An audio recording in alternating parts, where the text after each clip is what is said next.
Shalom, everybody. Happy sunrise. Coming at you from Spring Hill, Florida, towards the east side of Spring Hill today. Headed towards Knoxville, on my way towards Inverness. I wanted to give an update of some of the things that's been going on in this first little over a week so far that I've been on this journey. First of all, before I actually started walking, that first day when I was at that park taking Shabbat, at that bench that I showed y'all in my first video, was sitting there, and somebody just saw me, came up, and we started talking. He asked me, what I'm doing, and I told him. We talked for a bit about that. We talked about other things. He showed me some music of his that he likes, and so as soon as he showed me some of what he was into, I was able to show him. It was metal, so I was able to show him some For Today. He was into some old school stuff too, some Striper, some Petra, Demon Hunter as well. But different, Christian metal groups that I was able to show him, and we just talked for a while. So that was a really cool gift.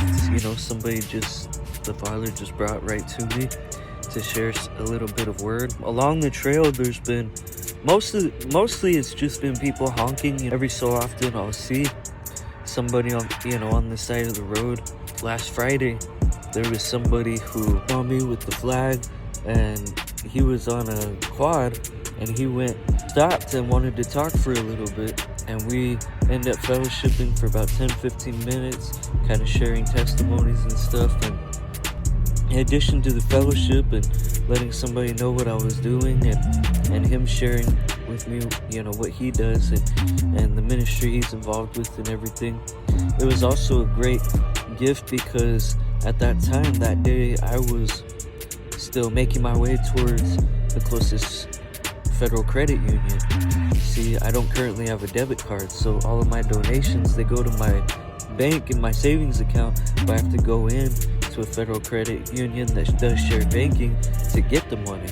And so at this particular day, I was running low on water. He gave me some water, and then without me asking, he gave me a little bit of feria that he had on him, and it ended up being the perfect amount. I drank that water bottle he gave me pretty quick, but it was the perfect amount. Once I got about half a mile up the road to a gas station, got some water, enough to fill up my Camelback.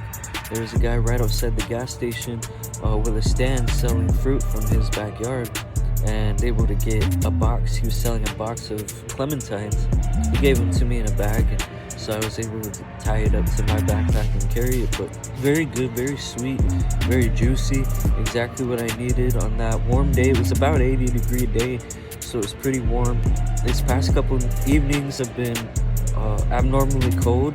We're already getting pretty warm, pretty good temperatures for doing this sort of thing around here, but these past couple of nights was a little bit of a cold spell, so didn't sleep the best last night, but it's all right. It's gonna be warm again. Another big gift that I had, there was a soup kitchen. I stopped at gift from Yah Blessing as well, because not only they had food, they had showers, they also had a clothing bank, and I was able to get new shoes because my shoes that I started off with were already bad shred. They were already old shoes. I pretty much looked through all their shoes, didn't think that anything was going to work out. They let me charge my phone there for a little while, and I was looking around, and behind the shelf with the shoes, there was one pair that had fallen over, and it was perfect size for me, just a little bit big, which is good, because when you're doing this sort of thing, your feet tend to swell when you're walking long distance every day. And so with them being just a little bit too big, it's good, because at the end of the day, my feet are that far from the front, whereas when I got them, they were like that far from the front. So it ended up being perfect. I'm exactly, what I needed, what we need in the right time. And besides that, just different people will see what I'm doing. That one guy at a car wash, he was working the car wash, but he saw the flag and he yelled out, he's like, Yeshua! I looked over at him and waved and everything. A few minutes later, I was walking past another parking lot. A guy was getting out of his car, saw the flag, and he just gave me a quick. I brought with me a good stack of these tracts that I've been passing out, particularly if I see anybody who looks, obviously as a patriot, or even any vehicles with a bunch of patriot stickers they're parked. I'll put this on there. And this is attention grabber within America, the world's view of freedom. If America is known for its freedom, why do you continue to live in bondage? Jesus said, whosoever commits sin is the servant of sin. John 8:34. Your path of bondage to sin will ultimately lead you to a place called Sheol. That fact alone is why Jesus Christ bought you freedom from sin at the most expensive price of all, his life for yours. That's just a little quick example. Got these tracts I've been giving out with any tip. A few days before I started this journey, standing on a street corner for about an hour holding up the flag, it says Yeshua, King of Kings, Lord of Lords, for those that may not know. The same flag that I'm now carrying on this trip.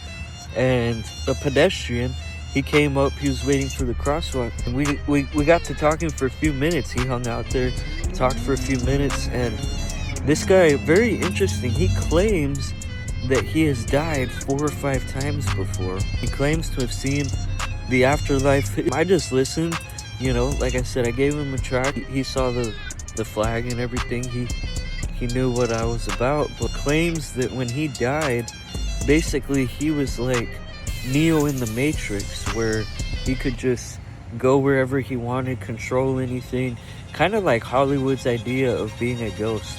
I don't know whether I really believe him or not, that he really did die and was brought back so many times. Even if he did, I have no way, of course, of verifying that what he experienced was real. It does definitely sound very Hollywood-ish, able to plant a seed anyways, or maybe water a seed. Definitely be balalin, prayer for all the people that I've talked to. Probably walked somewhere between 50 and 60 miles so far. Probably thousands of people have driven by, and just with the amount of honks I get from people who are in support, that tells me that at least people are reading it, people are seeing what it says, so that's seeds planted right there and seeds watered, and Yah is of course the one who lets it grow. Thank y'all for everybody who has already supported. Links will be in the description of this video, as well as the comments. GoFundMe page that you can support financially if Yah puts on your heart to do so. And if nothing else, please just continue to be, praying for his provision, praying for me to continue to find safe and conspicuous places to camp. Pray for good weather so I can get good sleep. Against blisters, combination of the bad sleep from these cold nights, but also because yesterday I got a lot of blisters. If I didn't get any the first week, but now yesterday I got really bad blisters. It's hard to walk anything at all today. I'm gonna just be chilling out, letting my blisters heal up, getting extra rest since I didn't sleep well the past couple nights. So be in Palau. Another thing I wanted to give a shout out, here in Spring Hill, if you look on the map, right about in the middle of Spring Hill, Cali Street Tacos. Great deal on Tuesdays. I mean, most taco trucks have some sort of Taco Tuesday deal, but this place in particular, they do 10 tacos for $15. I had originally ordered, they have a 3 taco combo that comes with beans and rice. I had originally ordered that because I didn't hear the special, and then the next customer, he was telling them the special, and I said, whoa, hold on a minute, let me switch up my order. Well, they had already made my order, and then he added on the extra tacos, and so he just gave me the beans and rice. He said, you know what, don't worry about it, just give me another 5 for the 10 for 15 combo. The beans and rice are on me. Now, this is a small town, mostly white town. The flavor, I would say, was a 3.5 out of 5. Quantity, they were full. Not these street tacos that just come with a thin layer of meat, in them. These were full to the brim. I got half of them chicken, half of them carne asada. pretty good flavor, you know, definitely lacking in flavor. You know, salsa makes up for it. They did have cebolla y cilantro adentro, like you would normally get from street tacos, so that was a plus. Friendly dude, great experience. I wish I had thought to make a video when I was first trying the tacos and show y'all everything, but very great experience. If you're ever in this area, definitely check out that taco truck. You know, 3.5 out of 5 flavor, customer service 6 out of 5. The quantity of what you get for what you pay, a 6 out of 5. Amazing experience, great tacos, great gift to have that. I mean, with all of this walking. Yeah, bless y'all. Thank y'all for your support once again, your prayers. Thank y'all for even just being mentally and emotionally invested in this and following along with this with me. So until the next video, shalom.